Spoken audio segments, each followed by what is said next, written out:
Hi everyone, this is Dr. Nitin Chhoda and welcome to my channel. Once again, happy Thanksgiving. I hope you have a happy, healthy and safe Thanksgiving, hopefully with a loved one. Thank you so much for being a viewer and subscriber. If you don't know anything about me, please check out my video. You'll learn more about who I am, what my journey has been like and why you should help me. Also, please, if you learn something new from this video, please consider clicking the like button. Please subscribe and please enable notifications.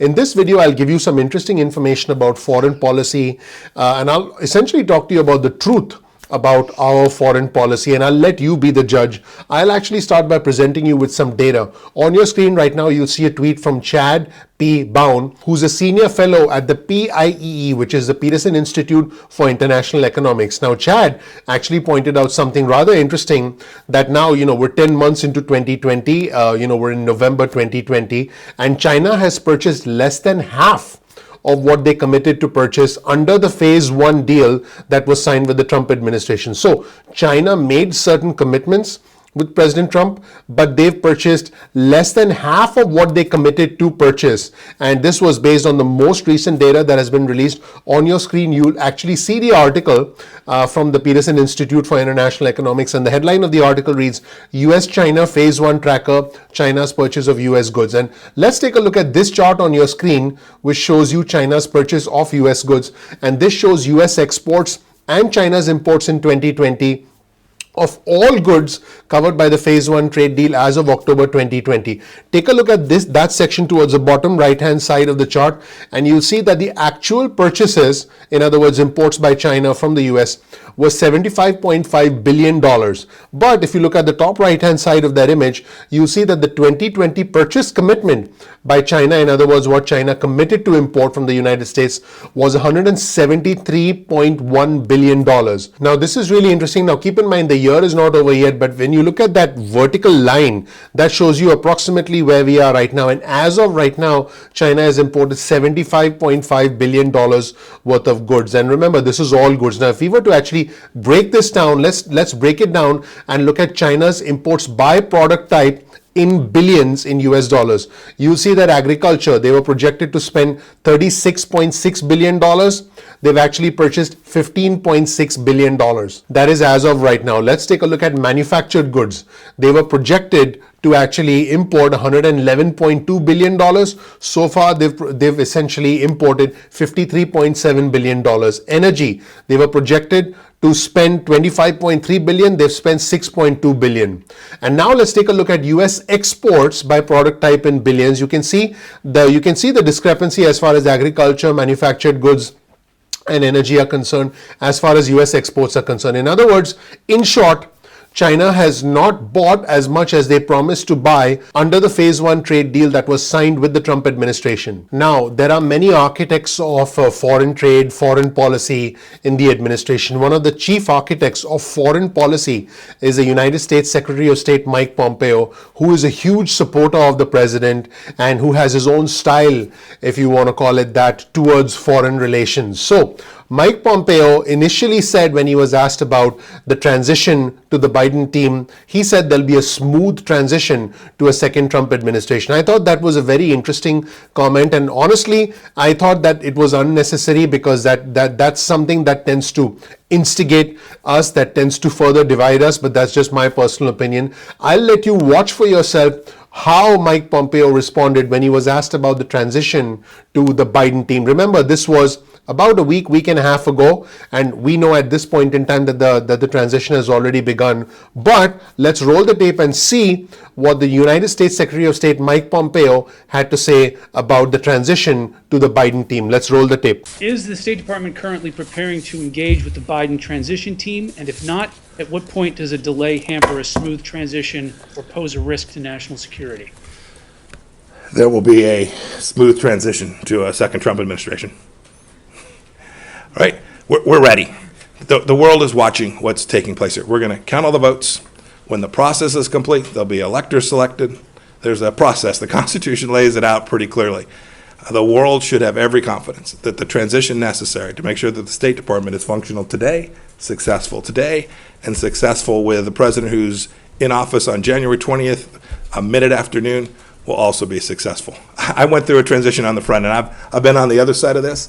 I'm very confident that we will do all the things that are necessary to make sure that the government, the United States government, will continue to perform its national security function as we go forward. So you believe there's widespread voter fraud, that the reports that we're getting from Pennsylvania, from Michigan, showing vote totals in massive leads or significant leads with 99% reporting are going to be overturned, and that the United States failed to conduct a fraudulent free election? Rich, I'm the Secretary of State.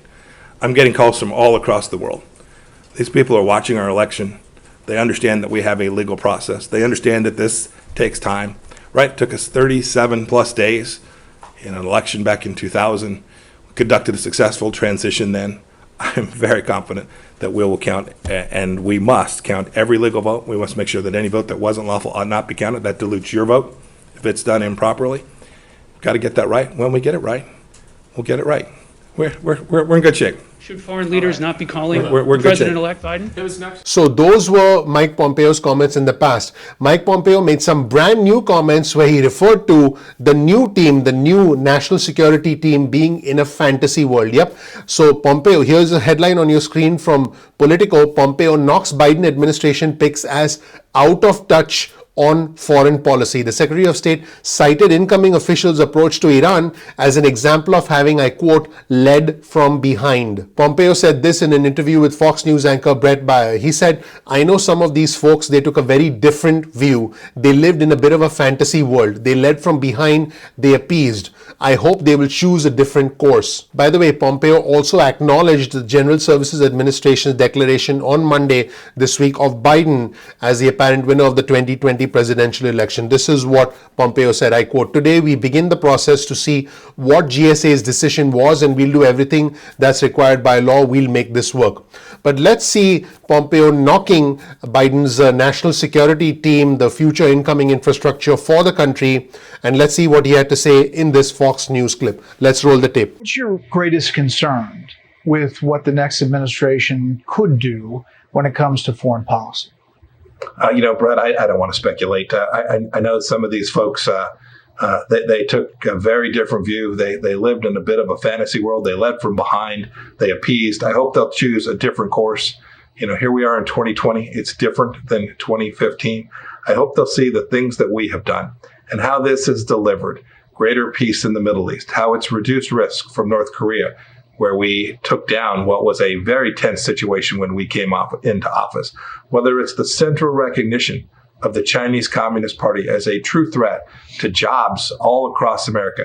If they'll keep those things in center point, center mass, I think America's trajectory will continue to be one that is safer, more prosperous, and more secure. The freedoms that we have secured for the American people in these 4 years are something I hope will continue. Now, keep in mind, Mike Pompeo has said that the former administration, that the Obama administration had been, I quote, funneling tens of billions of dollars into giving them, meaning Iran, the things that help you build out a nuclear weapons program until the Trump administration took over 4 years ago. Pompeo also said the previous administration had chosen to give them an awful lot of that thing money. We've chosen to deny them. So as you can see, there's quite a bit of contrast between the approaches. Also, I shed some light on what's happening with the China trade deal. Let me know what you think in the comment section below. You'll find a link to all of our resources in the description section below. That's it, everybody. Thank you so much for watching. I hope you learned something new from this video. My name is Dr. Nitin Chhoda with Ignition Time. This is some information about me. If you're new to our channel, I really appreciate you watching. If you learned something new,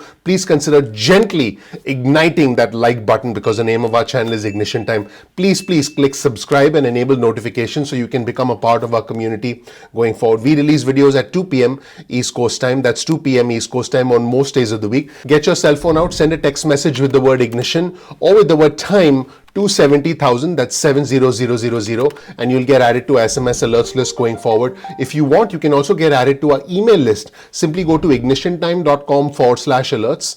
That's ignitiontime.com/alerts, and you'll get added to our email list going forward. So definitely become a part of our email list or our SMS list, and you can opt out of either the text messages or the emails at any point in time that you want. Now, sometimes YouTube does not always send out notifications on time, so there's a very simple solution. All you have to do is simply bookmark bookmark youtube.com/ignition time.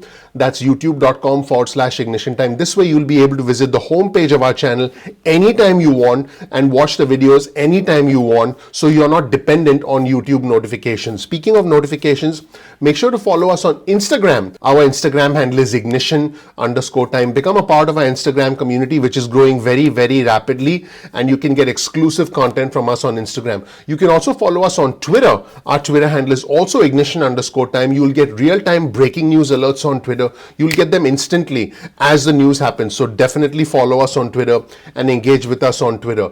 As always, if you learned something new from this video, please consider clicking the like button.